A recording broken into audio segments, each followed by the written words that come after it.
Today we have the second lecture sessions, and we have two wonderful persons here and another one who is going to introduce the lecturers. And she didn't want to present herself, but she is a great architect. She's a teacher in this school, and she's also a friend. He's working always in complexity and peripheries in some way. So Marilla Zulay will introduce them. Thank you very much. Good afternoon to everyone. My English is not so good as I would like. I'm sorry. But when Eva and Carlos asked me to present this lecture, I say them, yes, I can do it. And I'm here. I am happy. And it is an honor in this conference, in this International Conference of Architecture and Gender, introduce Anna Sokolina and Lucía Pérez Moreno. Anna Sokolina and Lucía Pérez have a broad and very interesting curriculum, so I will express some general lines. Anna Sokolina is an architect from Moscow Institute of Architecture. Anna is founding chair of SA, Women in Architecture, and Society of Architectural Historians. She is advisory board member of the Society of Historians H. Shera of Art and Architecture and IAGUA honorary advisor. Anna Sokolina holds a PhD in Theory and History of Architecture, Landmarks, Restoration and Preservation for UNITAC, a branch of Russian Academy of Architecture and Construction Sciences. It's okay? And she holds a certificate in Arts Administration from New York University School of Professional Studies. Invited by European Academy of the Urban Environment Berlin in the UNESCO program Sustainable Settlements, she lectured and curated paper architecture exhibitions. Her research focus are holistic genealogies, women's contribution, and trajectories of global transitions in architecture, and interdisciplinary inquiry to broadening networks across continents by advocating women's work.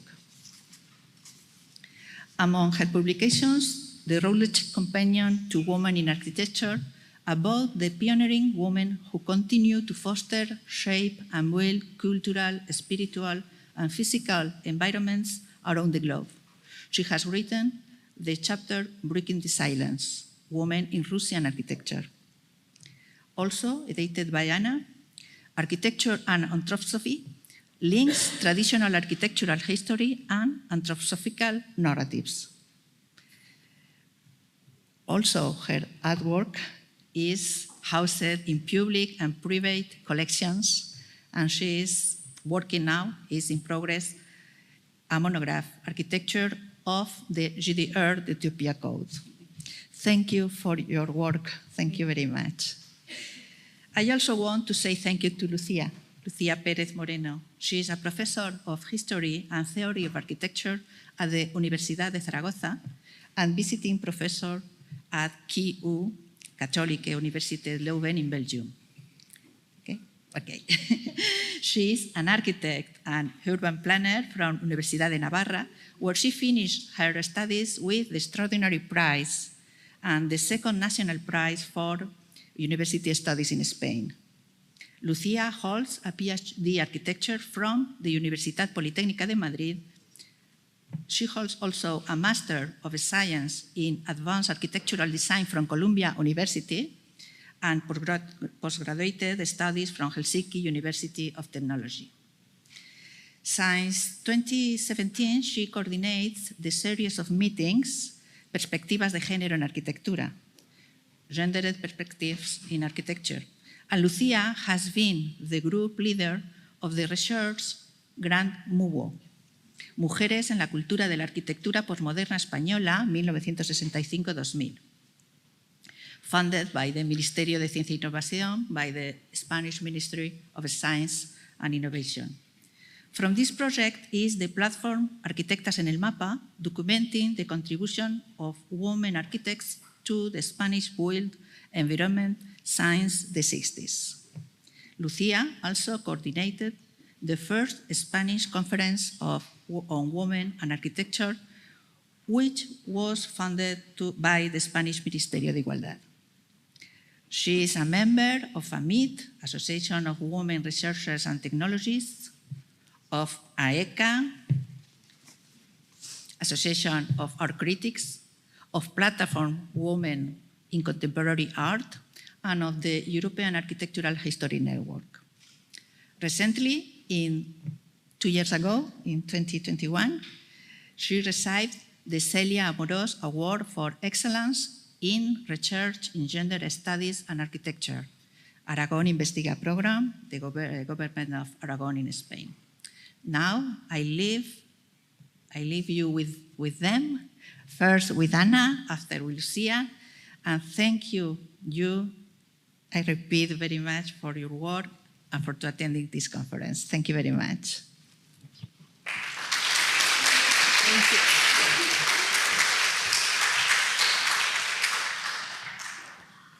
Okay, hello everyone. Can you hear me well? Yeah. Okay, so I'm so grateful to Polytechnic University of Valencia for support of this extraordinary Congress, to Society of Architectural Historians, board and staff for lasting support of our Women in Architecture affiliate group of the Society and our visionary programs. Of course, to Professors Eva Alvarez and Carlos Gomez for organizing efforts, hospitality, and of course, I'm so thankful to Marilda for this kind introduction, and of course, I'm very thankful to everyone here, to all participants, friends, students, faculty, architects, and scholars who can contribute your time and talent to champion our cause. I'm thrilled to see here, in person and virtually, our trailblazers, role models, and all my favorite people. So I'm going to start right now with this presentation on the mission of gendered archives. The collapse of humanity in countless regions across continents has triggered enormous spiritual and physical tragedies now. Our Congress will prevail as a powerful community as we challenge global hostilities by uncovering creative legacies and contributions to world buildings of the female half of the Earth's population. The Declaration of Gender Equity as a prospect of modern knowledge reveals architecture as a universal synergy, as a genesis of spaces and structures, of urban and industrial developments, of townships and farmlands carefully intertwined with nature, as a social, physical, and spiritual whole greater than the sum of its elements and parts. I'm showing you here photographs from 18th Congress of the International Union of Women Architects, UFA, and IWA 30. The photograph was taken in 2015. It's on the bottom of the slide. And then another image is a page from 2018 Regional Register of Women Architects in Russia. I'm just so ashamed right now for my country of origin, but I can't just be silent about it. So this is just one piece of that whole list of thousands of women in architecture and engineering. Then you can see the graphics by Moss Environmental Studio in Chicago. That's their drawings and drafts and so on. And on the top, you can see the logo of our Women in Architecture affiliate group. So that it's my design. I'm so very happy. Everyone approved. So moving on. Okay. Women are everywhere in architectural territories. I see the novelty of our mission not only in discovering women's individual accomplishments, but in expanding the map and reconstructing the truth about women's collective legacies. In adhering to marginalized chronologies, the struggle remains, as noted British art historian and radio producer Judith Harriet Bumpus. Her remarkable contributions, worldwide travel, and a lifelong love of Spain are renowned yet rarely publicized in our professional domain. So you can see her portrait here, just in public domain. The objectives of my work are to conquer gender inequalities and highlight greater women's achievements in discipline and industry. The emphasis is placed on integrity and recognition through the complex prism of inspiration and teamwork. We uncover faces and celebrate creative records of thousands of role models. I'm showing you that's what I found with this Moss design studio. Their collection is faceless. So it is faceless evolution. Women in Architecture, the International Women's Day graphics by the Moss Studio in Chicago that was published to celebrate the International, Women's History Month in 2015 in March. And then you can see the International Union of Women Architects Congress and IWA 30 photographs of Solange de la Tour from France and Ada Bokum from Burkina Faso and delegates from Japan, Argentina, and South Korea. Along with reinstatement of women in architecture and a recognition of gender studies as a valid property of architectural profession, do we question women writing themselves into history, composing archival collections, and illuminating extensive landscape of significant names? In June of 2021, a bibliographical online project, Women Writing Architecture, was launched and supported by a team of remarkable editors and advisors. At the heart of it is an open access list of texts written by women about architecture. This initiative provides a base potentially supporting construction of new archives and broadening the established ones across regional geographies. Women's architectural records are now represented in hundreds of archives that I know, yet by just a few museum collections. That evidence proves how little ground these holdings have gained, even despite genuine entitlement for recognition on equal terms and numerous studies published over recent decades. The profound heritage depicting examples of female creative genius is still getting limited attention, still being contested or ignored. Women are everywhere.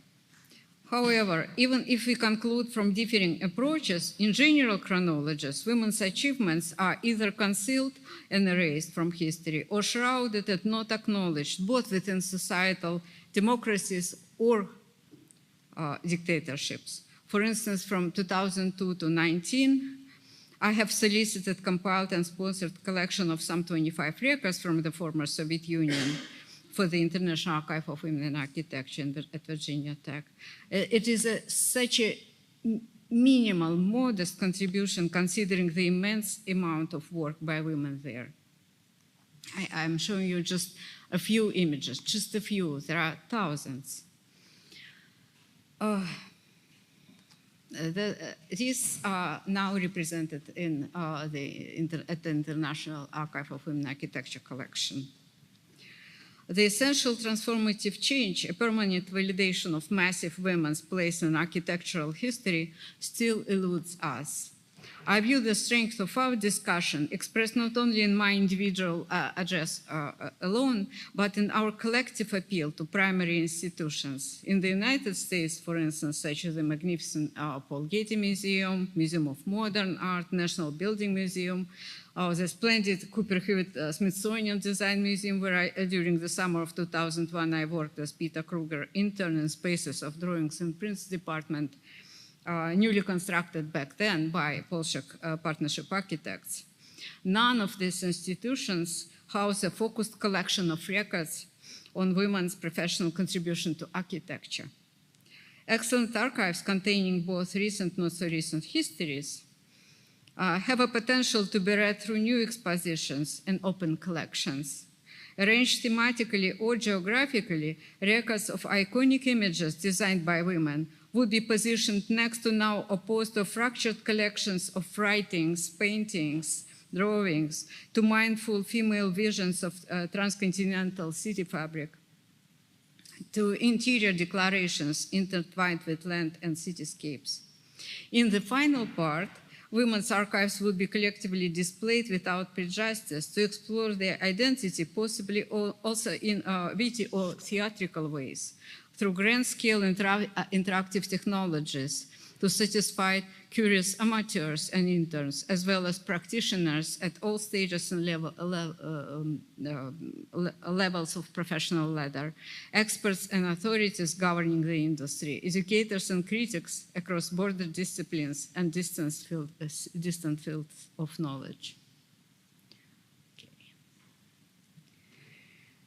I'm showing you here women in architecture, again, the photographs of delegates of the 18 UFA Congress and IWA 30 from 2015. They're just good people, talented, amazing creative people. Separation by gender in both Western and non-Western architectural chronologies has been created over the centuries through applications of patriarchal divide. Critical town halls of various ethnic and cultural backgrounds have been reinforced by rendering the notion of a gender monolithic, physically challenging, a highly skilled profession. Now, humanistic values of gender equity are testing the limits of boys' club theories of feminism and giving birth to physical and spiritual hybridity of collective mindsets.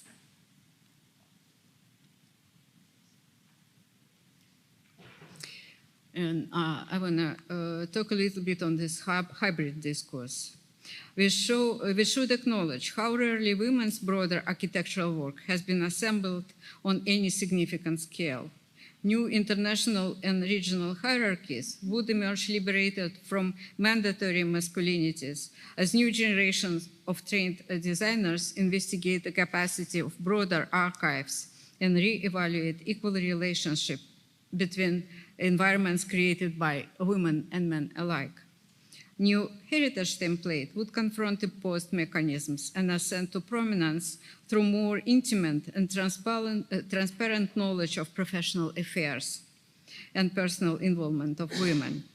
As a point of departure, hybrid archives have the potential to draw upon the resources of libraries, collections, online repositories. For instance, history through photography and documentary archives can become a vital lineage, examining the overlooked photo collections and resurrecting form-building imagery would enliven thousands of missing links. Women's multifaceted work, often fragmented, would imply what is hidden in patriarchal settings and invoke most complex functions of architecture. For instance, the archive of our Women in Architecture affiliate group contains remarkable photographs and posters showing and celebrating our members' scholarship, mentoring workshops, national outreach, international collaboration. I'm showing you here members of our group council at 75th SAH International Conference in Pittsburgh, Pennsylvania. It's in the top corner. In 2002, it was our first post-COVID encounter in 2002. And then again, here is the collection or selection of our group's scholarship SH Connect program. Posters from 2021-23, there are so many more, it's just like a small selection created by Helena Dean.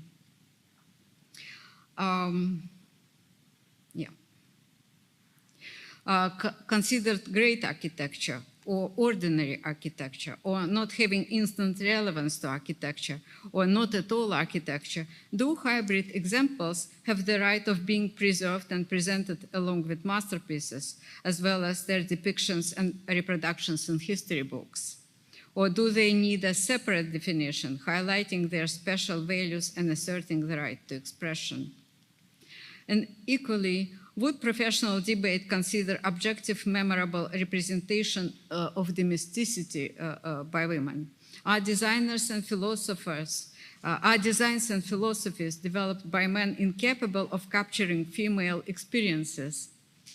How different are spaces, built environments, or written works created by women? This hybrid discourse can better explain productive tensions between the core archives and the hybrid idiom, and result in new fusions of composite data and collective work. Conception of hybridity would convene an instrumental methodology and become a powerful tool for an analytic academic intervention.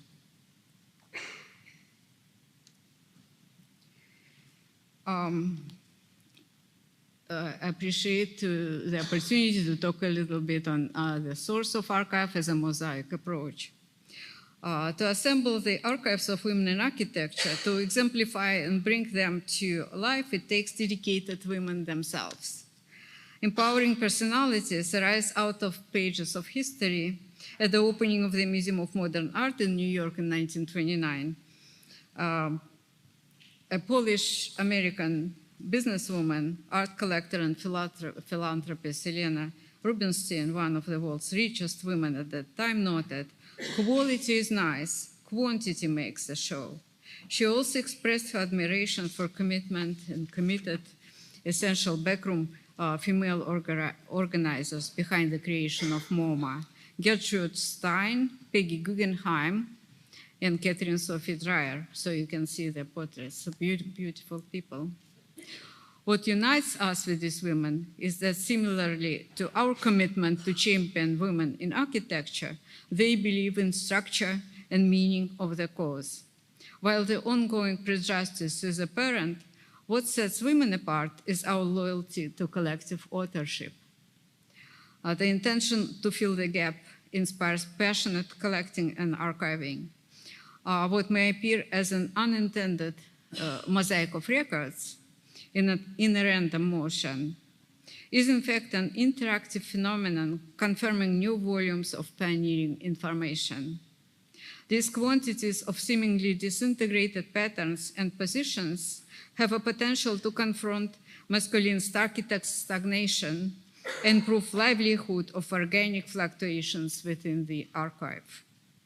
Historical capacity of multiplication of the narrative and formation of accessible public archives would result in a fascinating collaboration with hundreds of female professionals. This collection have a powerful promise to describe the world in endless new detail. From my early years, I was surrounded by professional women. Under socialism, everyone works. So women work the way men work. While the male population of Eurasia was greatly wiped out during brutal 20th century wars, as the draft is total there. There is no professional army. Every man at 18 years old is drafted to the army and serves either 2 years or as a Marine 3 years. Most of the workforce there, and in particular in architecture and civil engineering, was constituted by women who shaped living environments and made primary decisions. The light and gravity of those constellations are leading me now.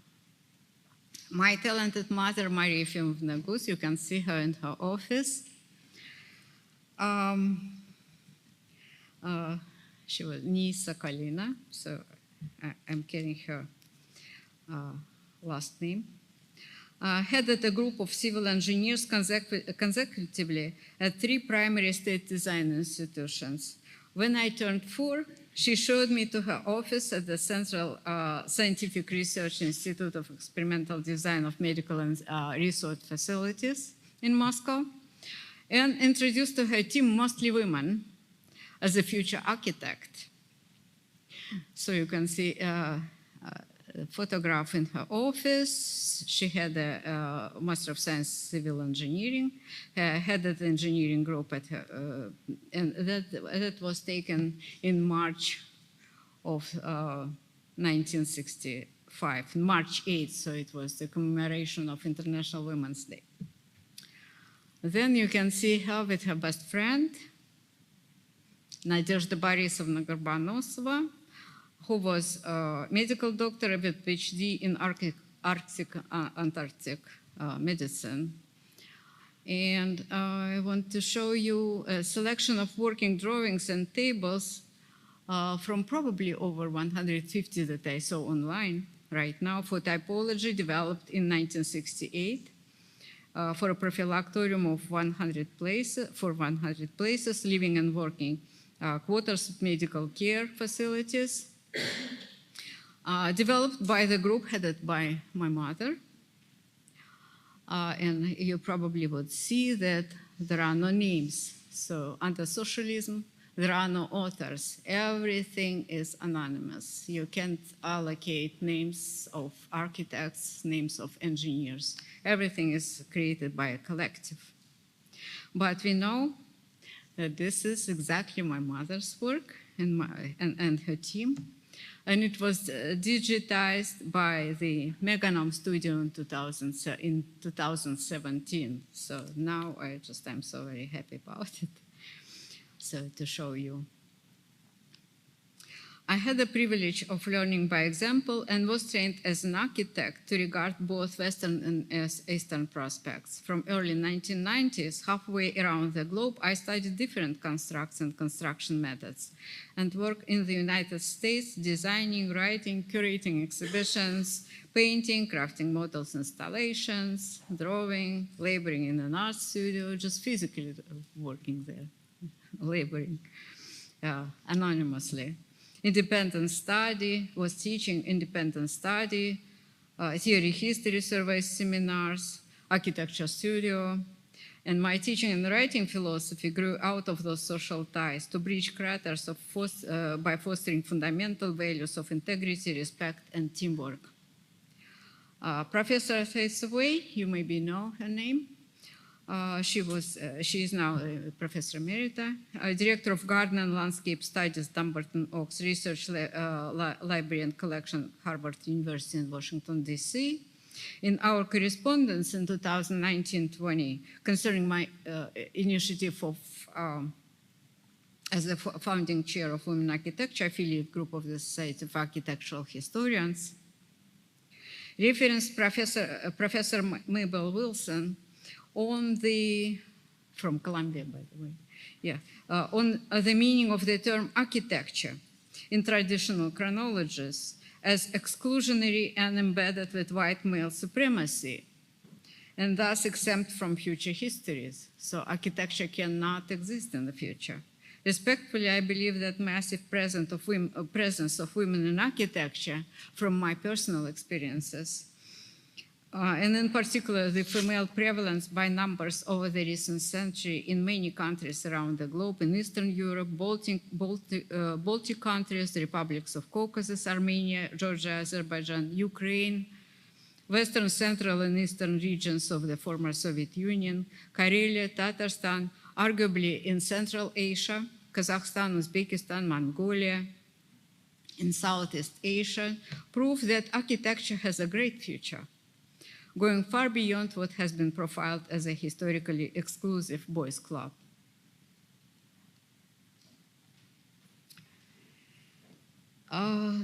So this is my tangible evidence in pursuit of teamwork.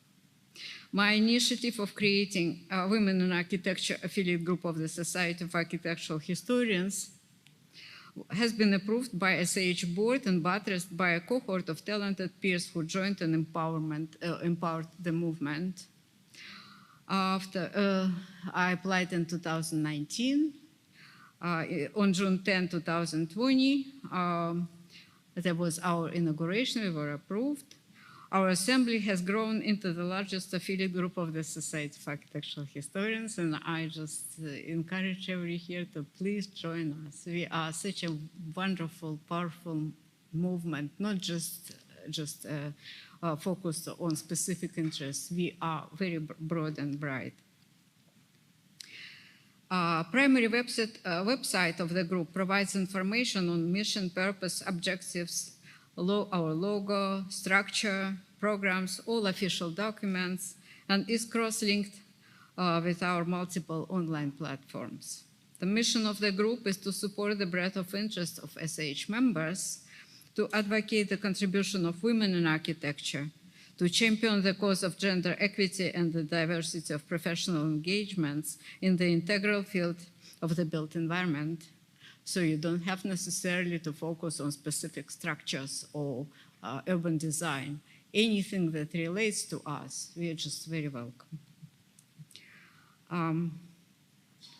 The objectives of the group are to provide a platform for collaborative scholarship and a forum for discussion, to document, support, and advance research, publication, education, exhibition initiatives, and to integrate professional studying of women in architecture with broader studies across cultures and geographies. Our guidelines are envisioned to acknowledge vast landscapes of yet latent legacies and perspectives, to record largely unwritten women's professional histories, to invite questions and debates, stimulate studies and discussions in emerging and bordering areas, and to address current work and empowerment of new generations. 10 primary programs integrate contribution to SAH Annual International Conference, SAH, Society of Architectural Historians, contribution to SAH virtual programs. Our staple annual March program is celebrating Women's History Month, and specifically with focus on International Women's Day on March 8th. Then we have collaboration with SAH collectives, SAH Archipedia, just amazing resource, Journal of Society of Architectural Historians, affiliate groups. Our mentoring program comprises internships, workshops, virtual roundtables. Oh, thank you. I so much apologize. Right.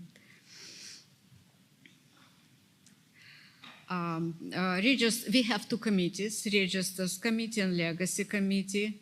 The ongoing programs include Women in Architecture Bibliography, Oral Histories, the Recognition Program. We recognize everyone who contributes and for your achievements. Special events, book talks, film screenings, discussions. Our programs are national outreach, international collaboration, the group's archive, and Women in Architecture Grants and Fellowships Directory. Our website with multifold pages has been created with support by society with open access to general public. Please just look for the title of our group on Google it, and just you get it instantly. So you can see here members of our group council. This is our main leadership team. Amazing people, everyone is different and special and unique, and there is so much creative genius among women in architecture. The group's leadership is comprised of the council, Registers and Legacy Committee, mentoring team, communications team, administering 5 media platforms. So if you know someone who is interested to help us administer Facebook or LinkedIn or any of our sites, we'll be very, very happy. You don't have to be even a SAH member to help us there. Okay. Virtual and other programs are organized in collaboration with SAH board and like-minded academic centers. A recent accomplishment of our group is the creation of Women in Architecture Bibliography. headed by Barbara Opar. First edition contains over 1,000 titles of books and dissertations only, just big volumes. It is composed of the list of books authored, edited by women in our profession, list of books about women's contribution to the built environment, a list of dissertations about women's contribution to the discipline, and the list of books and dissertations in Spanish created by Professor Laura Sanchez Carrasco from Madrid, from the university there. Our staple program is annual celebration of Women's History Month with a special event on March 8, marking the International Women's Day. This year we created a truly memorable virtual event, just wonderful.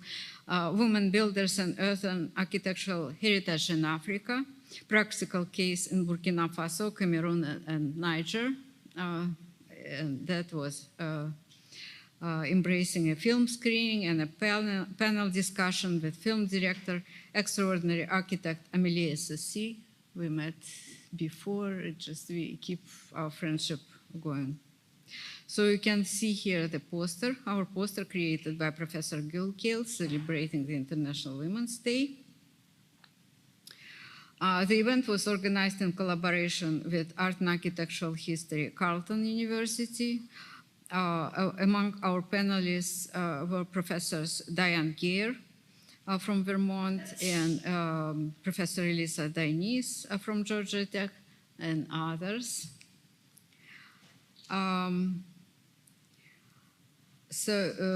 Professor Gilkale moderated the event, and we are very grateful for support to Society of Architectural Historians. And it happened in fellowship with over 70 peers from across continents, from everywhere, practically all continents, who registered to attend the event. Okay. We have cooperated with SH Archipedia, which is an amazing resource I recommend to everyone at all times, with Women's Committee of the American Institute of Architects, AIA Silicon Valley chapter, with educational and academic centers. Our group collaborated with Wikipedia Women in Architecture Editathon.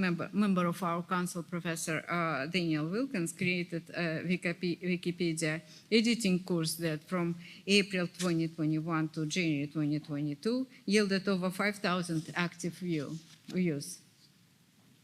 So you can see here the publication in our newsletter, SH newsletter, celebrating March 8th, International Women's Day 2022.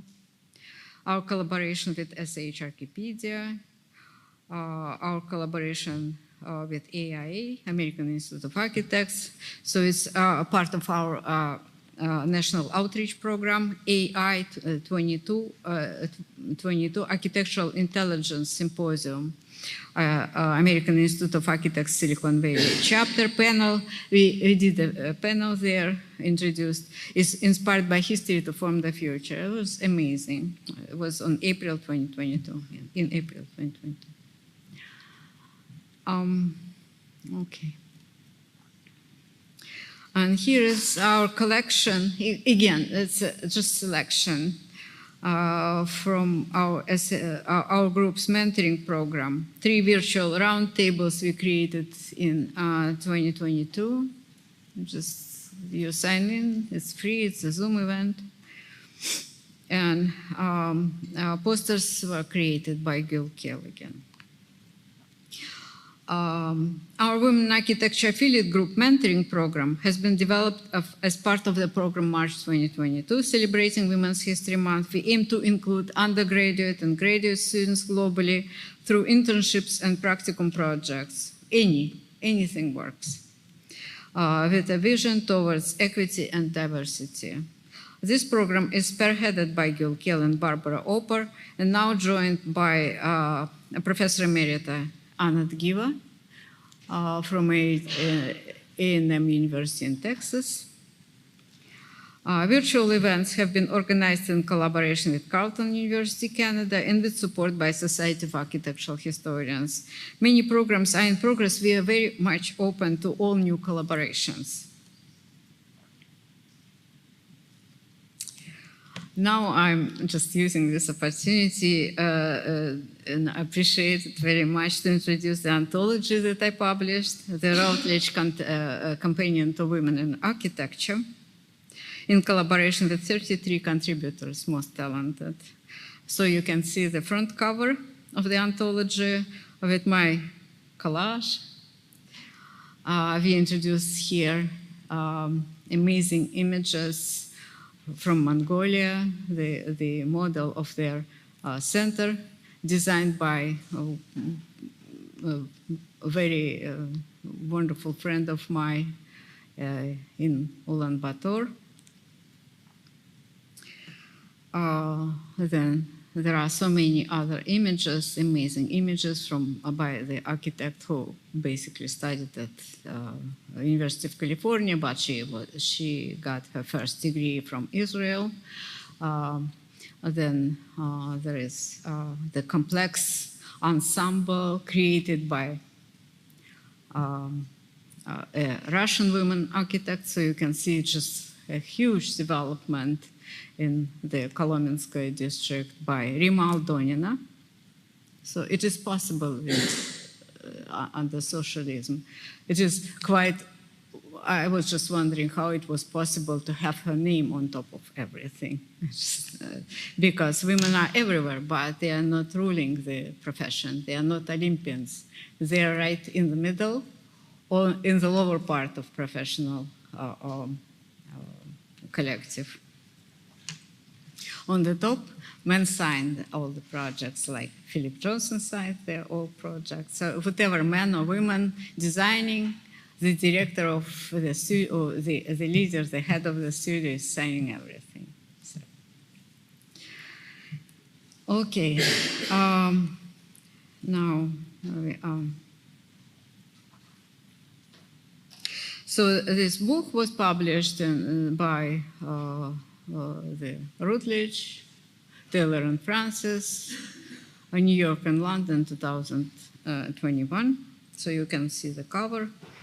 And the book illuminates the names of pioneering women who over time continue to foster, shape, and build cultural, spiritual, and physical environments around the globe.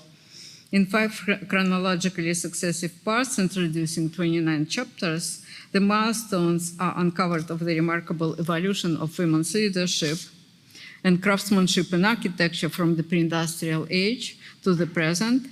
Contents and the core are instrumental as a general reading for an academic course.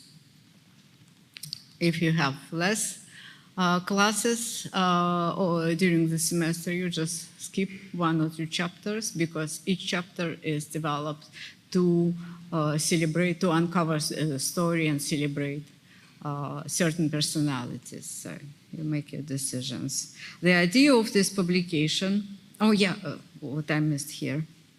It was my 5-year labor of love together with extraordinary peers, now good friends, and it was a joy of synergy. At 2022 College Art Association International Conference, this volume was featured among top 10 Routledge publications of the year, and we received the Taylor and Francis nomination for the 2023 Alice Davis Hitchcock Book Award of the Society of Architectural Historians. We were not finalists, but the nomination is out there. The idea of this publication was conceived in conversations at the International Archive of Women in Architecture at Virginia Tech. In the book, chapters are published by the IWA Center President, Professor Donna Dunay, Director, Professor Paula Zellner. Thank you, wonderful chapter. Uncovering remarkable archival holdings. Also, numerous collections across the globe provided us with publication permissions of their holdings. Chairs and deans of academic centers, for instance, Pratt's dean back then, Dr. Harriet Harris, Dr. Kevin Murphy from Nashville, Tennessee, Andrew Mellon Chair in the Humanities at Vanderbilt University, and so many more. Just amazing people contributed their work. Chapter on the work of Beverly Willis, for instance, was written by distinguished Professor Catherine Anthony with her associate, Shaili Davi. Chapters introduce eye-opening discoveries in women's diverse professional narratives from Mongolia, Japan, Turkey, Israel, from Europe, both Americas and the African continents. All contributors have now developed their own books and award-winning programs. We introduced our findings in our findings in numerous talks and conference sessions, thanks to the initiative of Dr. Norma Creech, one of our contributors. The Architectural Association in London organized a vibrant inaugural discussion a week after the book saw the light, which is a coincidence, but it was amazing. You can see the contents right there on the slide.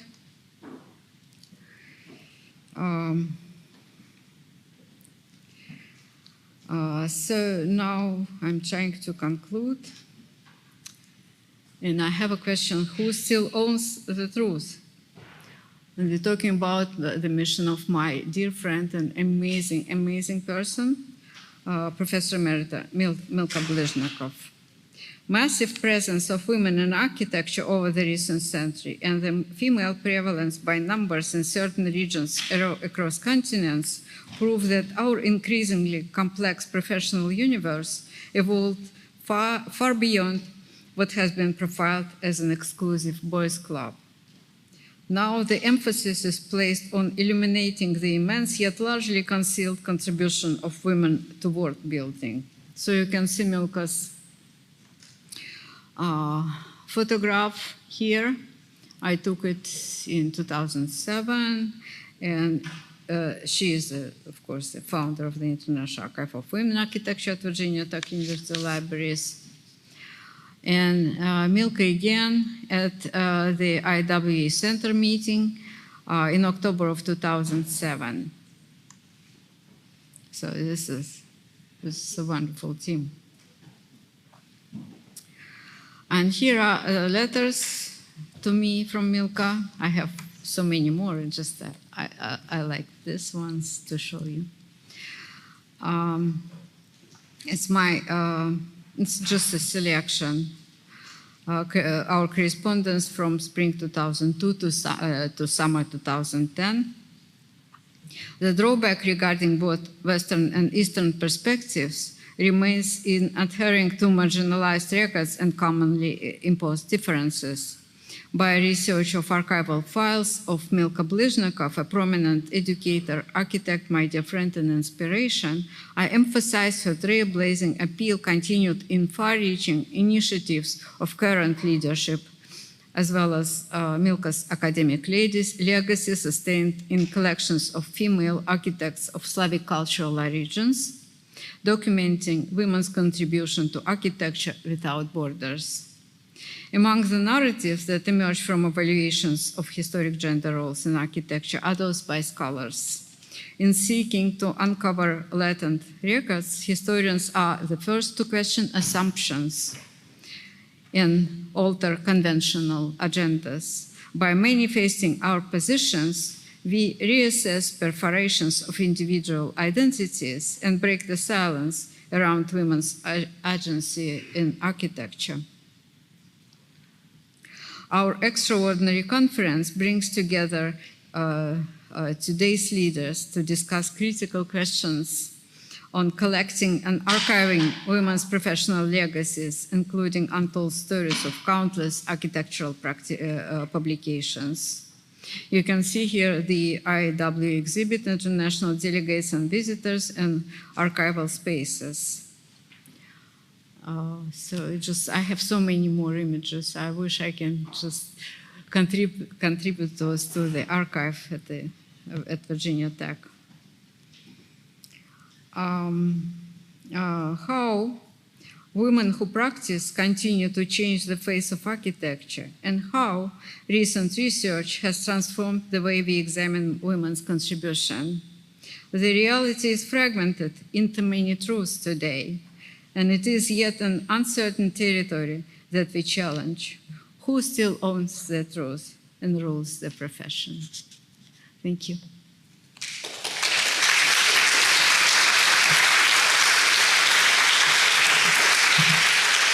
I'm really happy to have the opportunity to present this project here today. My talk is going to be very different. I'm going to talk about a research project we developed in the last 5 years in the University of Zaragoza in Spain, where a lot of Spanish researchers collaborate with different tasks. Most of them are here today. So it's also a tribute for all of you, for all the help and all your work. So what I'm going to present is an outcome of a research project, as I say.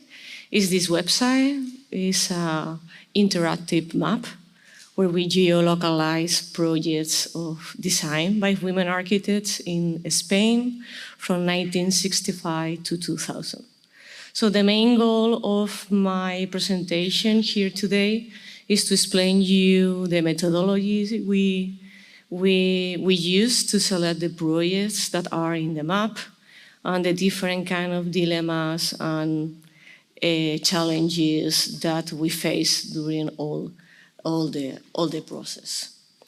So the project is called Project MUWO, M-U, Mujeres, W-O, Woman. Unizar.es, which is the website you have there. And the main goal of the project was to try to understand, in the context of Spain, how the political change from Franco regime to democracy affect women architects. That's the main context and the main idea of the project. We have 4 main objectives you can see there. I'm going to talk mainly about the 4th one, the map we create. But the first goal or the first objective of the project was to generate a database of works done by women architects, which was very difficult, and I'm gonna try to explain you the methodology we follow. We obviously wanted to critically analyze those works and also critically analyze the way women architects work and how they collaborate with men architects in this profession. The project, as I say, was going through 5 years. We started in 2019, and several people participate. You have here all the names of all the different scholars and researchers that work all these years. Also students of architecture from different schools, but mainly from the University of Zaragoza, where I teach, that work, as I say, doing different tasks. Some work with me for almost 3 years or 4 years. Others works doing a specific task. Well, as a research project, we have like academic outcomes. This is typical for any research grant because you have to, do the meet reports and all these kind of things. So we have these special collections, special issues. Everything is in the website of the research project if you are interested. But we published 3 special collections. One mainly focused on questions related with historiography in architectural history, which is the journal of the AHN. And this is a special issue I'll edited with Torsten Leng from the AHN. We published also another special issue coordinated with Patricia Santos Pedrosa, who is also here, I don't see you, somewhere there, comparing the situation of Spain and Portugal, because we share obviously important political similarities. And in 2022, we published another special issue focusing on feminist practices, also inspired by Laurie Brown works, and focusing in the context of Spain. We have another issue that is going to be published this year, at the end of this year, which is more focused on architecture culture in general. And this special issue is a feminist critique of how journals, awards, curating, and events relate with women in architecture in the context of Spain. Another goal of the project was to create spaces for debate.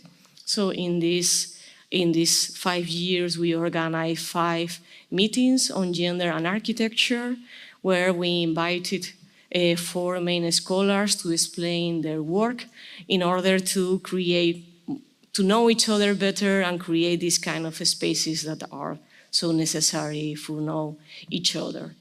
We also edited the book, collecting the talks as chapter books. We already published 3, and we are now working in the 4th and the 5th one. We also create like a big event focusing on in Spain, the case of Spain, with several thematic sections and so on.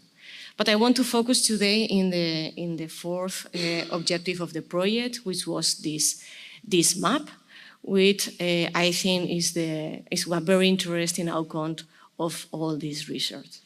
So, well, I start with this quotation that you probably all know, and this idea that Julie Willis posed very clearly in the end of the 20th century about the lack of knowledge in regular manuals we used to study and our students used to study. The lack of women architects in this kind of books was a huge problem, and it was something that researchers need to face somehow. So we also check different kind of books that were being published mainly in the 21st century, and we saw that somehow there were no books or no specific books about a general idea of the situation of Spain. There were a lot of monographs and books from different countries, obviously. And in the case of Spain, there were 2 main books at that time. A book on the first women architect, Matilde Ucelay, written by Inés Sánchez de Maradiaga and published in 2012. A book about Galician architect, edited by Maria Carriero, who is here, who has the project MAGA, focusing on pioneer women architects in the context of Galicia. There were some chapter books about women architects in Barcelona, writing by Zaida Muxi, and also some articles about women architects in the context of Valencia, by Eva, obviously.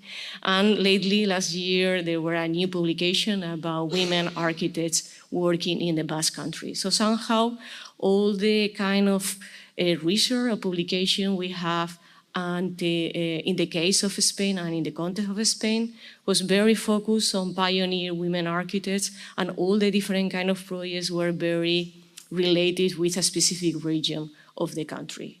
So somehow, most of the work that was already done at that moment, as I say, focused on pioneer women architects, and it's important to understand that modern movement coincides with pioneer women architects in the case of Spain, and the political context in that moment in Spain was Franco regime. And this is a very important fact in order to understand how women architects evolve in the history of Spain.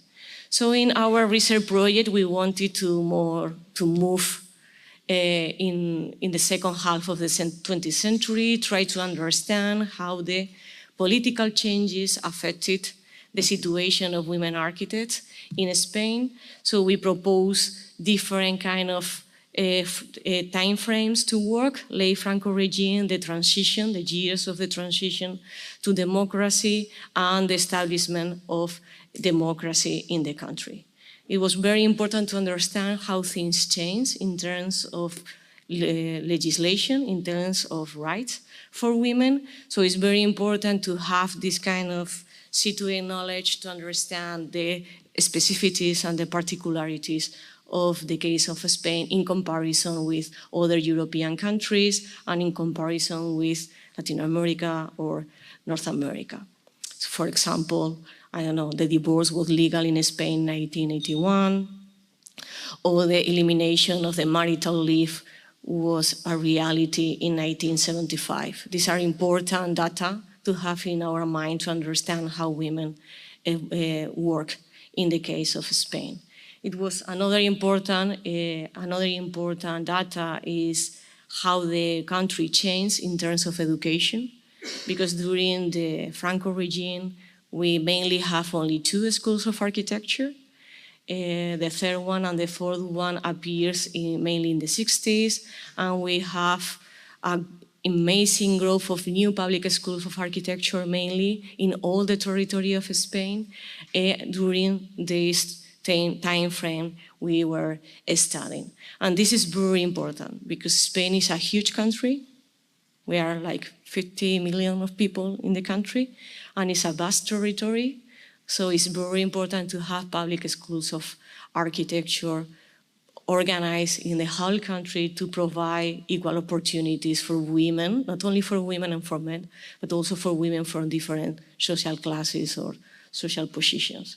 So this kind of incremental number of schools of architecture contribute in the incremental number of architects we will have in the 70s, the 80s, and the 90s.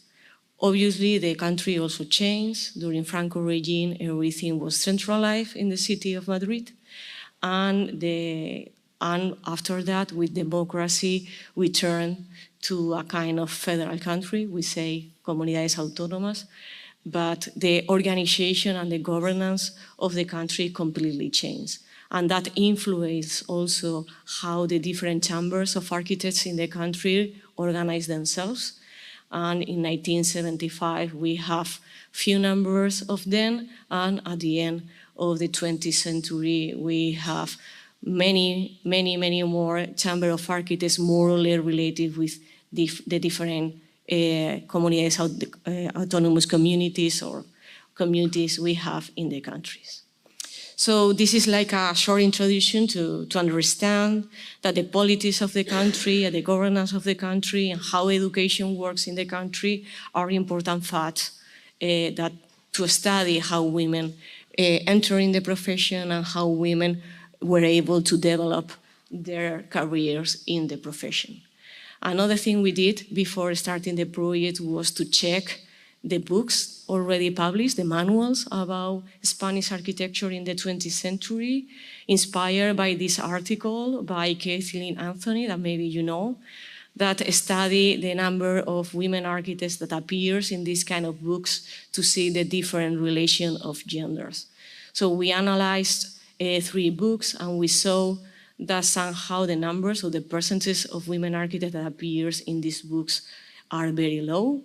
And also they are not in relation with the incremental number of students of architects we have in the country. You can see here, for example, that the number of women architects that appear in this book in the 90s is lower than the number of women architects that appear in the 80s.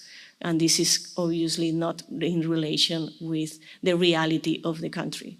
Because in Spain, we have like an incremental number of women studying architecture since the transition to the democracy, with an exponential incremental, mainly in turning in the 80s.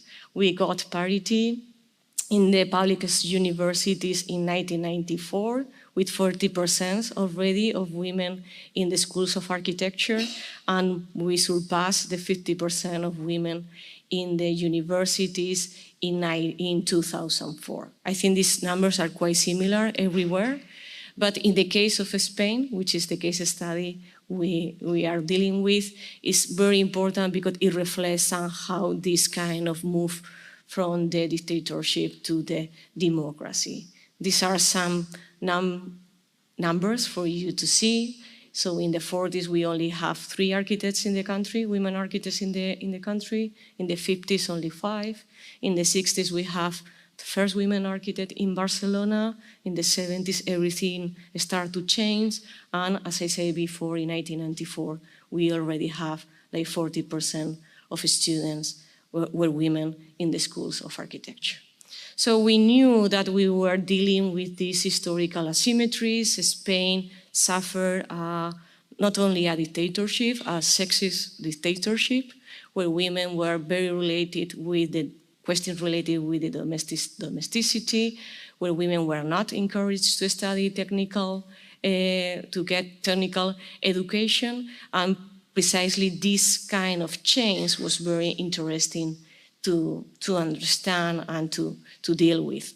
So how to localize, how to find projects done by women architects. We were trying to face that. So the main methodological decision of the project is somehow controversial, but I think it was a very important decision. So we needed to do archive work. There were not an archive of women architects, and the goal was to try to find built and unbuilt projects designed by women architects. So we decided to use architecture periodicals as a kind of alternative archive to try to see how periodicals, Spanish periodicals, were representing the work done by women architects.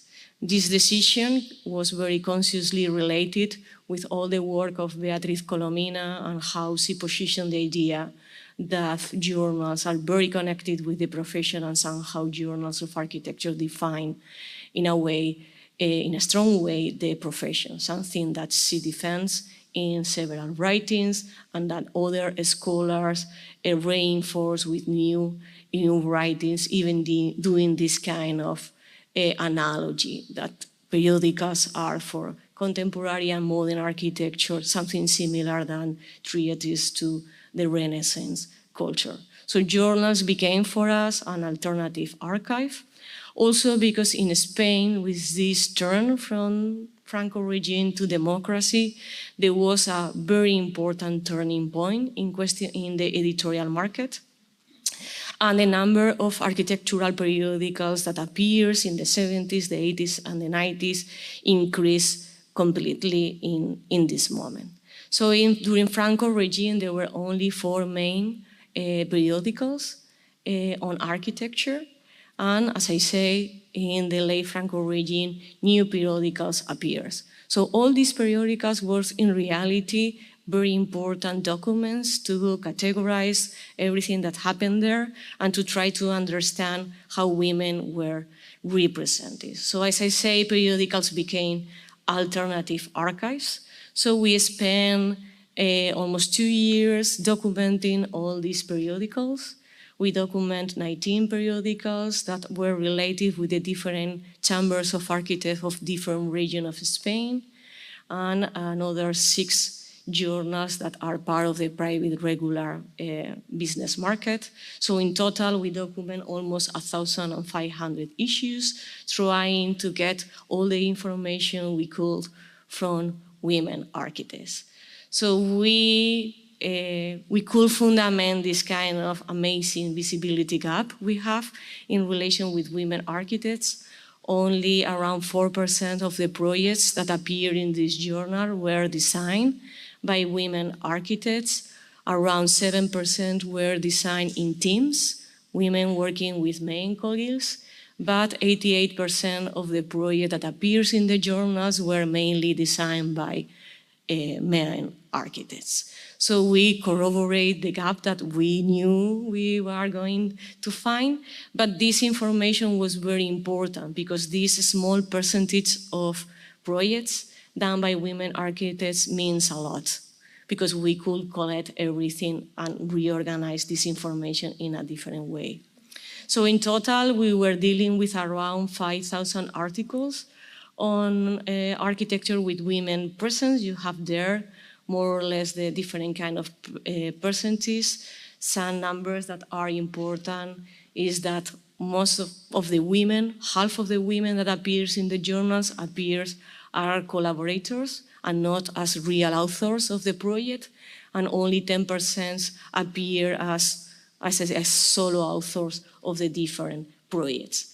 If we see this data chronologically with the different kind of time frames we define along the projects, we can say that the representation of women architects in the journals was increasing in time. So in late Franco regime was very low. During the transition to democracy, we have more representation of the work of women architects.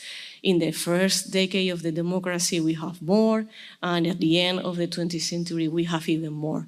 But if we check this data differentiation in the way women work, we see very clearly how women that were leading their own office working alone or in a female team was very low, is the graphic you have in blue. That women that were working in a couple where the husband or the husband in a romantic relation with another architect have much more visibility, is the column you have in red, and women that were working in teams also have greater visibility. So here we have a very interesting analysis that corroborate the idea that women that normally work in relation or in collaboration with male architects have much more visibility, or their work have much more visibility than women that were dealing or working, leading their own architectural office. So we did like a ranking of the different names and projects of the women architects with the goal. Obviously, the goal was to find names. We found almost 1,000 names of women architects that were potentially relevant for the project.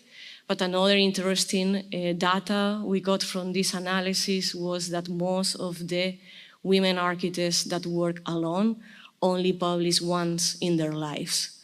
So the possibility to create, have an impact in the architectural culture when you publish only once in your life is very low. So we saw that only 8% of the women that were publishing their work appeared 7 times or even more. So we saw somehow how the work done by women architects was dispersed in the media, and this is something we need to do something about that. So somehow the historical asymmetries and the patriarchal background that we knew that all these kind of media have, we can fundament that this is real. All this media is completely patriarchal.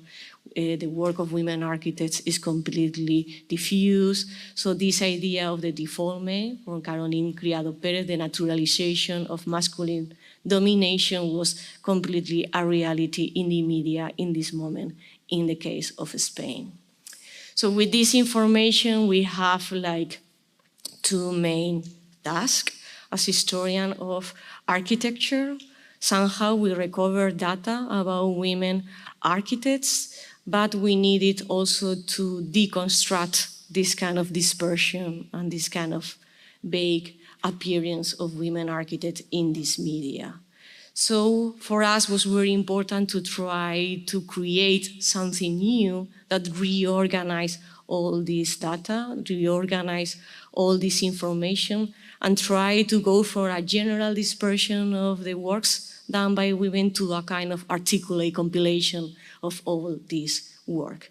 This way we could somehow make visible female agency, and we will have much more tools to analyze the work done by women architects and to try to do compensatory or contribution history of women in architecture. And also with the main goal of create affirmative narrative and try to abandon the kind of negative discourse behind the work done by women architects. So in order to create this, to articulate all this data and to create a new way to see all this work, the idea of creating an interactive map pop up. So we apply for funding and so on, which is not easy. And we try to create this tool. So the goal was to have all the projects we found in a single place in order that everybody could access to this kind of digital archive in order to potentially encourage new researchers or mainly young researchers to start working on women architects. So as I say, we did a call in 2021, a crowdfunding to get more money to create this tool. We got quite an amount of money. We did a lot of press for the people to know about the projects, and we finally got the funding to make this tool possible. So now we are in the moment we present we are dividing the work in different phases. In the first phase of the digital map, We make visible the work done only by women. We call it in Spanish and much better, like mujer arquitectas sin arquitectos, like women architects without men architects, as a way to make visible that all the projects we have in the MAT were designed only by women architects. All the projects we saw in this first phase were new buildings, landscape architecture, urban planning and design.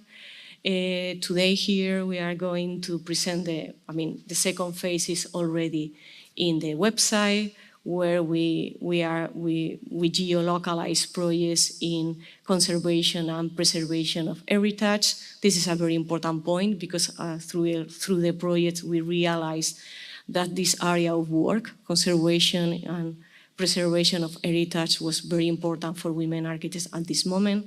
And in the third phase and the fourth phase, we are going to make visible the projects that all the women architects, all the projects we found done by teams or couples of men and women architects.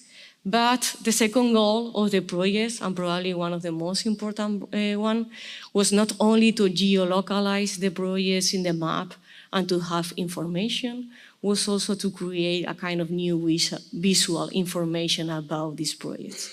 All the projects we found were not very well documented in the periodicals. Not all of them have good pictures, where not all of them we didn't have the rights for the pictures to be published in the map, and this is a very important point.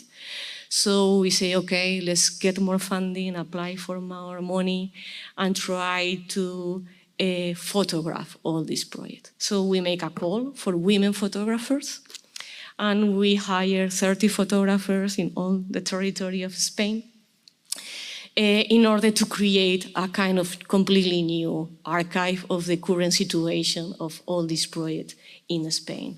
So the goal was not only to have the map as an interactive tool, was also to create this new visual digital archive and to create like a triple visibilization. It was important to make visible the women architects, the work of these women architects, but also the work of the women photographers. Because also women working on photography of architecture suffer a lot of discrimination. All the pictures we see in the journals, main journals of architecture, are mainly done by men, photographers of architecture. So we also create a kind of interesting collaboration between photographers, researchers, architects, and so on. So in the first phase, as I say, we published the work of 136 architects, 30 photographers work in the projects. These are the names. They were distributed in all the Spain. We tried to find, it was an open call. We have more than 100 people applying for the work. We select 30 women from different ages because it was very important to create like an intergenerational group, but also people that have a kind of connection with the territory they have to photograph. So they know the area, or they were culturally or vitally related with this territory. So the map is there. You have the website if you want to check it, and you can find all this information. You have this map of Spain with all the projects. You have also an area that say photography, so you can go through the different photographers, so all their work, and obviously all the new pictures of these projects. So this is the results. You can go through the website. The website is in Spanish, but I think that now with Google everything can go to any language. So you can go there. So the tool, this interactive map is a kind of research tool also for me and for all the team and for everybody, because obviously it's completely impossible to critically analyze all the projects we found, but it's a way to make visible of this work, to encourage young people, as I said before, for research about these topics, All the information is with the bibliography, with the data, and so on, in order to make easy for others to go through the library and find all this information. Is everything organized chronologically? You can move the time and look for a specific year, or for a specific author, photographer, typology also. We organize everything in different typologies. You have all the names of everybody that participate in this website. So to finish, I want to show you very quickly some of the pictures and some of the names of the architects that appear in the map, because the pictures are amazing. So it's a kind of delight for the eyes to see all these amazing works. So in the map, you can find projects of pioneer women architects from Spain. Matilde Ucelay in the 70s was working, so you can find some of her houses. You can also find a project from Mercedes Serra, who is the first women architect graduate from the School of Barcelona. These are projects in Catalonia, housing projects. You have also projects from pioneer teachers from the School of Madrid of Architecture, Elena Iglesias, from here in the Concepción Valero, who is one of the first architects in the Valencian community. This is a housing project. In Galicia, Milagros Rey and La Torre Dorada, which is a very important housing project, photographed by Ana Amado, which is a quite well-known photographer here in Spain. So in this time frame, in late Franco regime, what the kind of work we can find in the website is mainly are works mainly designed by pioneer women architects, and most of the work were dealing with housing. And this is an important conclusion. So somehow this kind of dilemmas, we also have the relation between women and private sphere was there. Most of the projects were housing projects. And we found very little projects outside the housing area. This is an example, an office building in the city of Madrid, designed by Sol Natividad Enriquez, which is a very interesting kind of brutalist project from the 70s. So in the years of the transition to democracy, we can find new names, which is interesting to see the kind of work they were doing. We have several architects, important architects, still working in housing. Housing is very important, like Elizabeth Talladurat here, in the Mediterranean coast in the city of Barcelona, Cristina Grau in Valencia. These are very interesting pictures of Milena Villalba of the interior of the housing of this housing project. We have single housing, detached housing from Silvia Farriol and Anna Soler, also in Catalonia. You have these pictures done with drones. This is amazing because now you can have different kind of view of the project. We have some landscape projects in the city of Madrid, and in Murcia, urban design project by Rufina Campuzano. And this is a very interesting project because it's the first project we found in the research that got an award, an international award, in 1982. And this is a very unknown architect. I mean, this is a name that appears somehow in the project. So in the map, you can, as I said before, you can play with the chronology. So here are the dots of the projects we have from the first decade in democracy. We are somehow in all the territory of Spain, but if we go back in the years of the transition to democracy, it's very nice to see how Madrid and Barcelona, the two main focus of the country, is where the projects are. Mainly in late Franco regime is also these two, and Galicia somehow. These are the three focus of the pioneers, and we see how somehow women architects appears in the rest of the territory with the beginning of the democracy. So in the first decade in democracy, we have much more new names, a lot of them with awards. We have names of very interesting women architects in the Canarian Island, which is somehow always the forgotten area of Spain because it's, almost 3 hours away by flight. But it's part of Spain, obviously, and it's very important to see how they have very good architects in this territory. This is a project by Maria Isabel Correa Brito, by Magui González from the 80s, that these projects this project is also social housing in rural areas. This is an important fact, that most of these projects were done in rural areas and not in big cities. We have also housing in the north of Spain, in Asturias, with vernacular architecture. In the city I live, in Zaragoza, we have this project by Isabel Bustillos and Ana Estigado, which is one of the first house for women. This is this is related with gender violence. When in Spain we started to have law against to fight gender violence, several institutions build this kind of buildings is the place where we have this kind of debates. We have important architects here in Valencia, like Dolores Alonso. This is a collective housing project. But what is very interesting to see is how landscapes is becoming an important area of work for women architects in Spain, mainly in the Mediterranean coast, in Catalonia and the Valencia community. This is a work of Ima Hansana from the beginning of the 90s.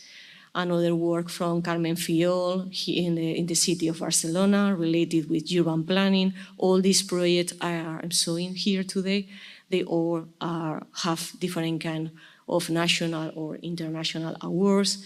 Carmen Pinos, also in the city of Alicante, with this amazing bridge, which I love. So somehow we saw how the journals were making visible somehow projects mainly of housing and landscape. So we saw here a kind of gender stereotyping way of representing the female agency. In the second, we have also the other kind of projects, very not as much as in housing and in landscape, but this kind of projects related with city council were more in the interior of the country and mainly related with vernacular architecture. These are some examples. And in the end of the 20th century, we saw how most of these women architects that in the 80s and the 90s were beginning in the profession somehow established themselves and were growing in terms of representation and awards. So we have more projects of Ima Hansana in Catalonia, landscape projects, more projects of Carmen Pinos also in the Mediterranean coast.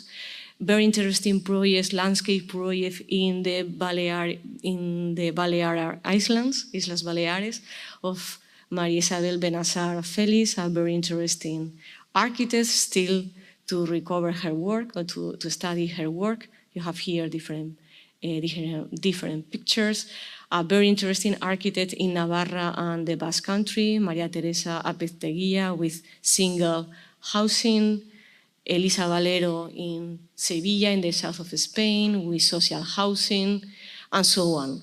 So what is also very interesting to see is that the first project that designed only by women architects that got an award in the community of Madrid, in the center, we need to wait almost until the 21st century for that. So we saw also how somehow the territorial forces work, and somehow the city of Madrid, the center of the country, was the most hostile territory towards the representation of women architects that were leading offices alone. We also have projects of hospitals and education, like this one in Burgos.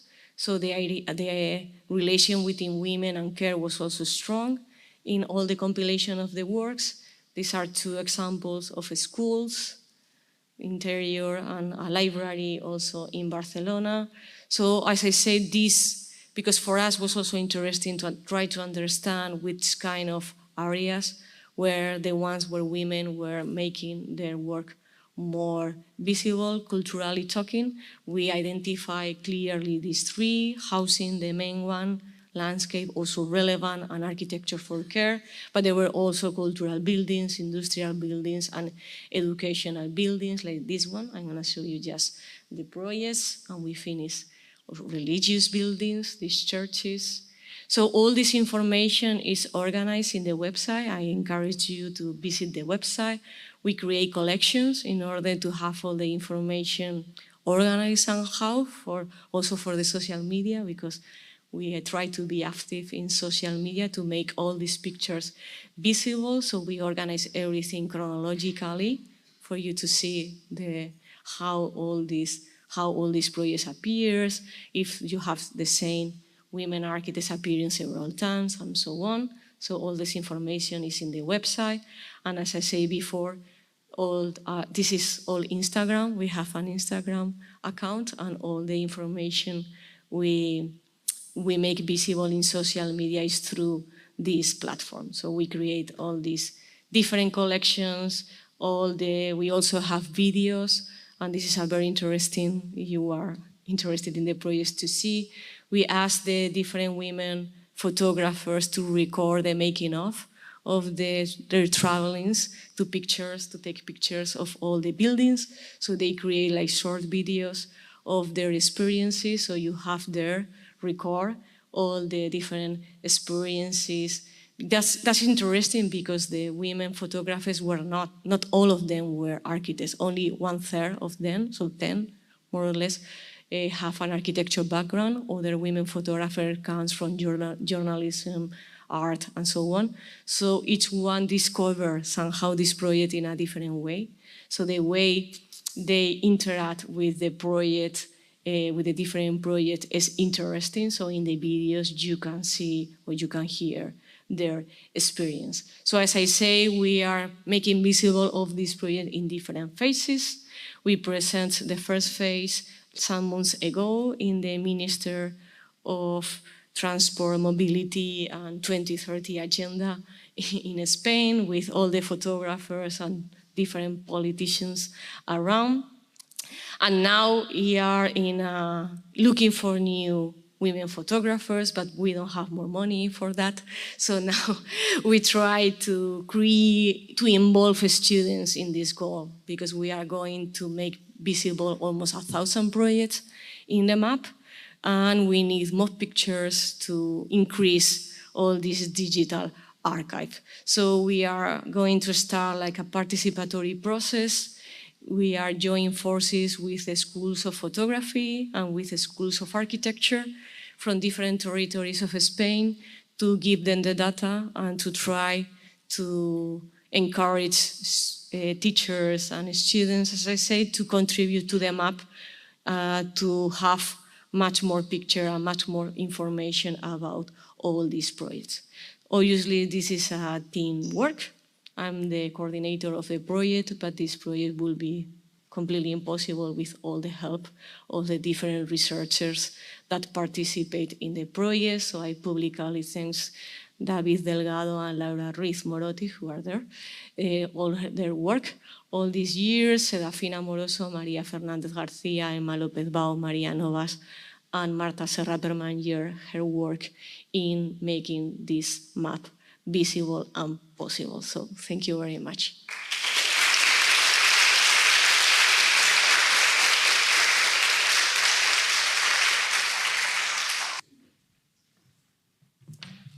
Thank you so much. Impressive work. Do you want to join us to questions? After 2 hours of lectures, any question? Because the work was wonderful, but you are waiting.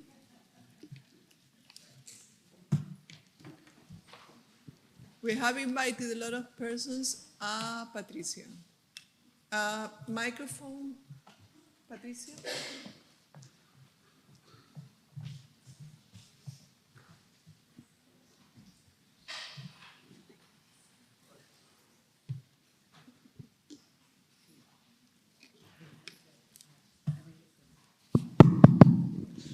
Hi, well, thank you for your very interesting presentations. It's amazing to see all the effort everybody, or some of those everybody's are doing to make possible, to make women's history in the future. No, this is important. No, today, being here, I would like to underline this necessity to think about our collective responsibility to build future memory. No, we are in a position where we can see this. So let's not make the same mistakes that previous generations made, because they had no idea that they could do it in a different way. So thank you both for your work. I was thinking about your presentation, Lucienne. I was thinking about this methodological approach that you brought us. And my question is, when we decide to focus in approach that give priority to projects to already that received prizes or there are most published, aren't we reinforcing a visibility structure that already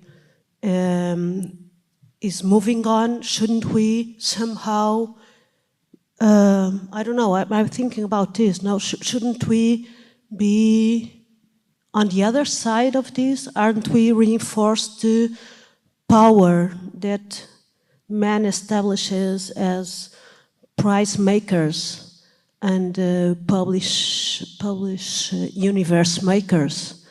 It's just a small provocation. Thank you.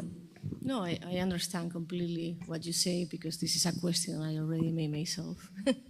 So this is a question I made myself at the beginning of the project. I mean, in this research, what is very clear that women that got awards in the history of Spain, nobody knows them as well. So there are maybe one or two that we know.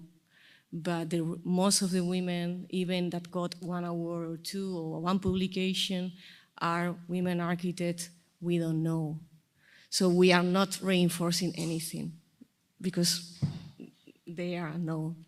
So we discover amazing project that got an award in the 70s or in the 80s, and we didn't know that that women architects was there. And with the publications is even more. I mean, a lot of women architects publish their work one time, two times, and we are not reinforcing anything because they are unknown, as even if they are published an award. Maybe one is known or two, but this one we know already that they will be there. So we are not gonna write a book on Carmen Pinos, that's true, because this is already done. But there are a lot of women architects. And what is interesting for me is to discover new names, people that at one moment in time their work was interesting for someone, and then poof, disappear from the culture. But so we have at least this starting point to say, okay, this one, because otherwise it's very difficult to find the names of the work, and we need to start somewhere. So we need to decide, okay, let's start here. And this name probably will drive us to another name or another project, but we need like an entry point somehow. So we choose this methodology. And the reality is that most of the women architects that got awards in the 80s, nobody know anything about them. Because to be a woman is, you know, what this means, right? So are we reinforcing? maybe if we talk about Carmen Pinos, yeah, of course, because he's very known and so on. But for the rest of the women that got awards, we need a lot of research. Still, obviously, there are much more women architects around that didn't got any publication and any award, and probably the work is very important, but there is so many things to do. We have to choose one methodology and go for it, because we need to, we need to close the, make decisions to decide one methodology, and this is just one entry point. Could be a lot different ways. On our part, Society of Architectural Historians. Anna, microphone. This one? For example. Yeah. Oh, okay. Thank you. So Society of Architectural Historians has this resource, which is called Archipedia, SH Archipedia. And there are a lot of references. We worked together last year, organized the reference to women in architecture of the United States. My position here is, since I am the product of global transitions, I would love to organize and unite everyone. So in Spain, in the United States, anywhere else, let's come together and do and develop these projects together. So you achieve something there in Spain, we achieve something there in the United States. There are so many other countries, and we are divided by languages, unfortunately. But so there is so much information available, but not attainable for us because it exists in different languages. So we need somehow to communicate and create this general database, global, so that we can see what is going on there. I'm coming from the environment where women were creating just the base of everything and deciding and designing everything. The point is, it's just mostly anonymous and or not accessible, because it's a mess. The collections are just, there is no access to real material. They are not organized, not structured. They exist, but the resources are needed, just human resources are needed to provide access to all these materials. So we're just at the beginning right now. So hopefully this Congress will help us network and do projects together so that we can proceed further. And for instance, I was working on that book project. There are so many books right now. It's just dozens and dozens, and I would say there are hundreds and thousands of those studies already published. We have here our amazing creator of Women in Architecture encyclopedia, but very focused. Okay, Lori, thank you, that's huge. But again, it's very focused, and it's such a subject of selection.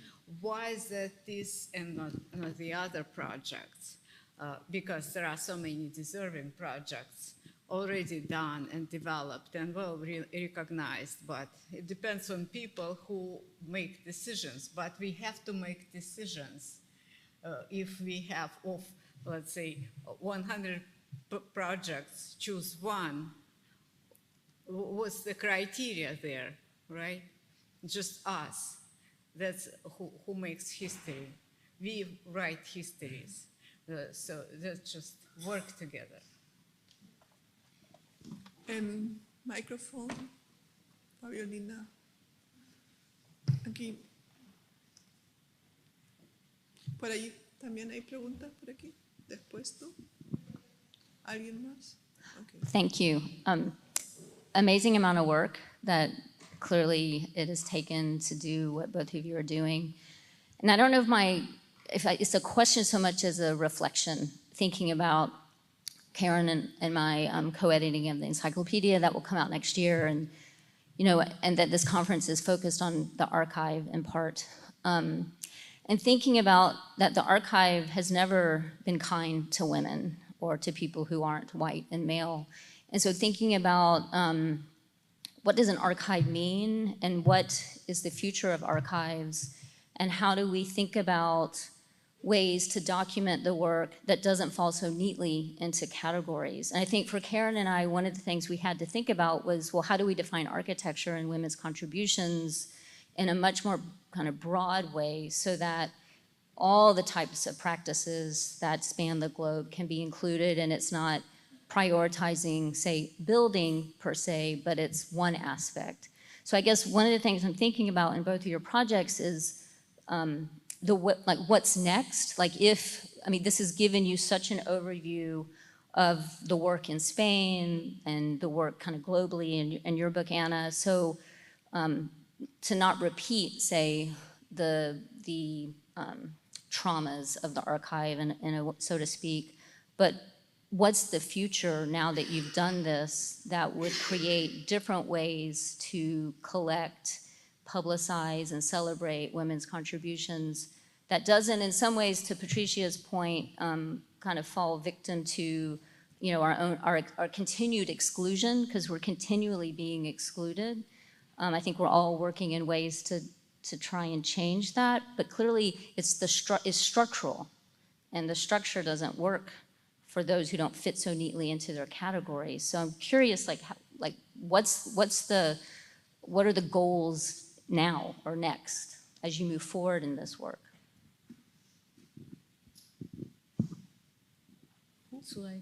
You want you to start, and then I continue. I mean, on the one hand, at least for me to do this project during these last 5 years, opened my mind a lot, and I realized that this is an area of work for all my life, all my PhD students in the next 30 years. So I have so many ideas, so many ways to categorize and imagine like thousands of PhD dissertations. So somehow, for me, this project is just the beginning of something. Because when I entered to this topic, we didn't know, we know very little about Spain and architecture and media and so on. So what's next? Oof, a lot. I need like 100 people working with me to do everything I have in my mind. No? But this is good, because we really see that there is a field of research, an area, very strong area of research, and not only in Spain, obviously, everywhere. And all the questions you pose, should we focus on buildings? This project focuses on building, but I'm critical with myself. I say, okay, this is not good. We are losing a lot of women architects in the middle, so we need to be very critical with the media, the way women are represented in that. This is a very important field of research. So for me, this is like a very nice experience to understand that research is a growing process, that this research makes me aware of many other questions, many other researches that I have to face, get funding somehow, so that gives me energy to say, okay, I'm doing the right thing, let's go. So I see all the no negative, but all the critical points of the research. I realize about that, but this is good. Any research is perfect, I think. So it's very good to be critical with your own work. See, okay, this is not good, but okay, I did it this way. Next time, I will do it this other way. So what's next? We have a lot of things in our mind, but what is completely sure, I hope, or my hope, is also this kind of tool, at least this map. For me, what is important is to, in the institutional level, to clearly say, okay, this is a field of research. Okay, this is not something we are doing to have fun. No, this is a real field of research. We need funding. We need people. Okay, methodologies can be can be better in the future. But institutionally talking, this is very important because to get funding is about that, about career, about what you did in the past, how you are going to improve you. So somehow this is an important point, a starting point for future projects. But it's also very important is to show this kind of projects for younger students, because I don't know in other countries, but in Spain, most of the people that are studying architecture right now are women. Most of the young people, a lot of young people want to do research, and these kind of topics, they like these kind of topics, and they need support from senior professors to say, okay, yes, you can do this research, okay? So somehow, for me, there is a huge, big future, and I think that to pose on the table that, okay, this is real, there are a lot of things to do, this is a very important field of research with different kind of approaches, because we can introduce queer approaches, intersectional approaches, comparative approaches, a lot of different kind of approaches. But this is good, because 5 or 6 years ago, I didn't realize about the potential of that. I have like something vague in my mind, but I didn't realize about, okay, these are the research lines, these are the topics, this is the people, this is the references, and now everything is much more clear. And this is good also to be able to encourage young people, at least is my wish. Yes, and I'm very happy. Thank you for these amazing questions. What's next and how we view our objectives and what we're aiming for. I believe number one right now is for us as a group of the Society of Architectural Historians is to support all initiative, to provide platforms, broaden our networks. In that, considering that part, it is very important for us to communicate at this sort of conferences, because we see regional perspectives, we see global perspectives, we can communicate, we can integrate our interests and see where we're moving further. We are the ones who make decisions. It's not someone else, or it's just, there are no good or bad projects. There are no good or bad designs. Everything is just, that's the way to view the world. And we come from different backgrounds. For me, everything is architecture. Everyone I know was designing, building, creating. When I arrived here in the West, I was surprised how little women are involved in general. In my first country, everyone was involved and was professional. So, meaning that socialism is not a decision, because there are so many negative sides to it, but it pushes women toward being strong, toward being together as a collective work, as integral work. So I think it's very important for us to congregate, to develop projects of any kind, photography, collect any kind of data that would support introduction of women's contributions. Make it interesting for new generation, for other generations, for other people who would be, make it a magnet so that everyone comes to us and is with us. So I would welcome everything. Any initiative is good for us right now, because it's such a vacuum here. It's just unbelievable. So many, I'm so happy meeting Lucy, for instance. I didn't know how much has been done. I know about the Society of Architectural Historians, how much they do to support women's work. The leadership of society is practically now women. Look at that. And we are, when I started the idea of introducing women in architecture to Society of Architectural Historians, I wouldn't even imagine that our group will be the largest. And we are practically just the largest and fastest growing group in general, because it's not just studies.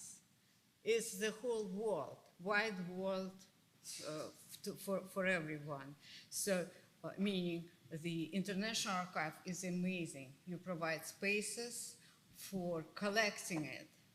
If there is any kind of access to those records, it is amazing, because, for instance, now there are regions, geopolitical tragedy is so immense. We are losing every single day, and we're losing people, not only just for the reason that we cannot connect with them right now, or we can get that information from there. On the other hand, there are so many opportunities in various regions, just awakening. The whole world is awakening. We are a movement. So my position is, let's just do it all together. Any project goes, anything. Collaborate, create, unite, do it, and it's just, that's the future. You wanted to make a question? Yeah, talking about decisions and the future of archives, I think that your project about, working with photographers is really important, and also to create new archives, to create also a new gaze. So I was wondering if you notice some female gaze, or did you pay some attention to the selection of photographers or the selection of the pictures? Because I think that iconography is one of the biggest challenge also if you want to avoid to recreate the masculine canon. Thank you. Yeah. Oh my God. Yeah, of course, that happened a lot. That's why we try to create a diverse group. Probably the most masculine way of photography were the women photographers with architecture background. So it was more important the previous background of the photographer than, I would say. I don't have a clear answer. I'm thinking. But yeah, the main difference between the photographers was the previous background. You have social photographers, so these kind of photographers mainly picture, I don't know, daily, something that was going on in the building. You understand what I mean? And other photographers continue taking picture in a kind of a canonical, frontal, no people way, So these kind of differences happen, but they happen more, probably the main difference was the background of the photographers. But I asked them, all of them, to try to be creative and to be themselves in the way. I didn't pose any kind of restriction. I only say, oh yeah, I need 4 pictures of this building. Do as you wish, right? So you can find very diverse way of taking pictures, but I don't know if I answered your question. Yeah. Yeah, I would add to it, just from the perspective of an architect. I would say that very important is the interactive collection. So make it just attractive to people, not necessarily historians or curators. Make it work for everyone. Just use technologies, go into the city, just introduce your collection of whatever it is and on whom it is focused at this moment. Just make it visible. Introduce, use screens, structures as screens. Introduce what you already have in your collection, so that the others come and support you and provide more, maybe funding, maybe just help contribute to what you do. There are so many opportunities with technologies, with making it attractive, with changing role of museums. I am very much for the concept of museum, collecting work of women in architecture. Currently, there are so many fragmented collections everywhere.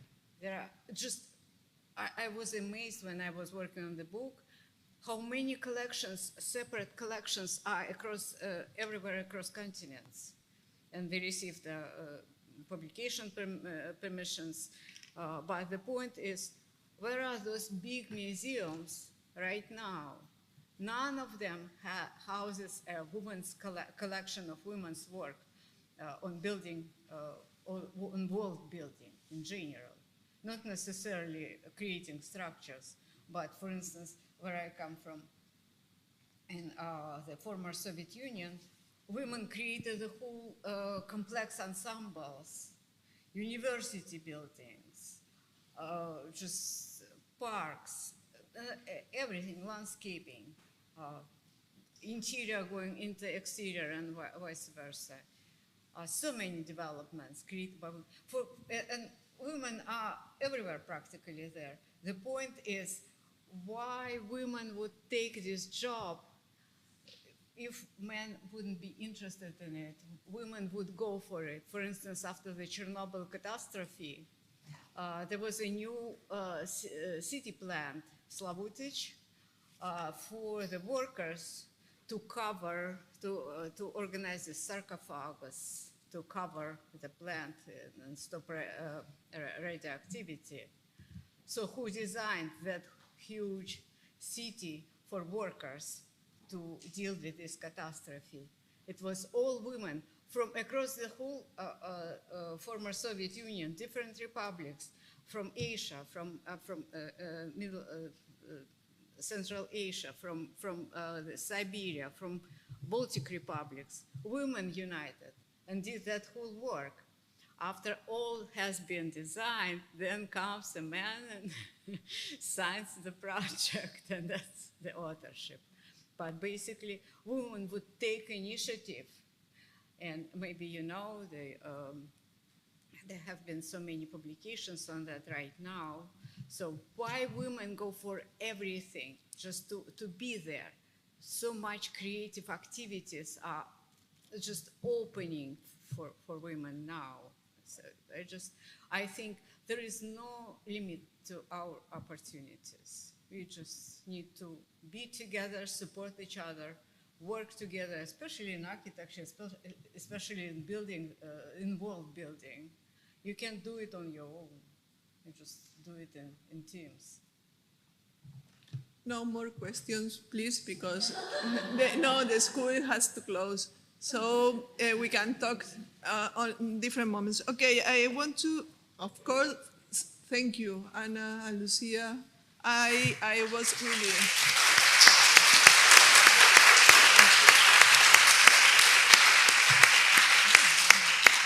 I was really happy to have you, all of you here. Tomorrow morning, we will continue with communications until 11:30, that we will have a break, and then the vernissage of the exhibition, that one by one, IAWA, ICAF. And then we will have the lecture by Yasmin, Susan, Justine, and Lori. That is going to be wonderful. After the cold lunch, we will have the book presentation in the library of the school. And then after the coffee break, we will have the lecture by Dolores Hayden and Anna Sokolina. Dolores Hayden is going to be on time, so tomorrow we will have to be here on time for the lecture, please.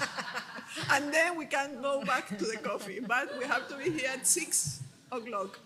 And Anna Sokolina is in the city, is in town, so we will enjoy her here just tomorrow evening. So thank you for coming, and thank you for the day. And thank you, Eva. Thank you for having us.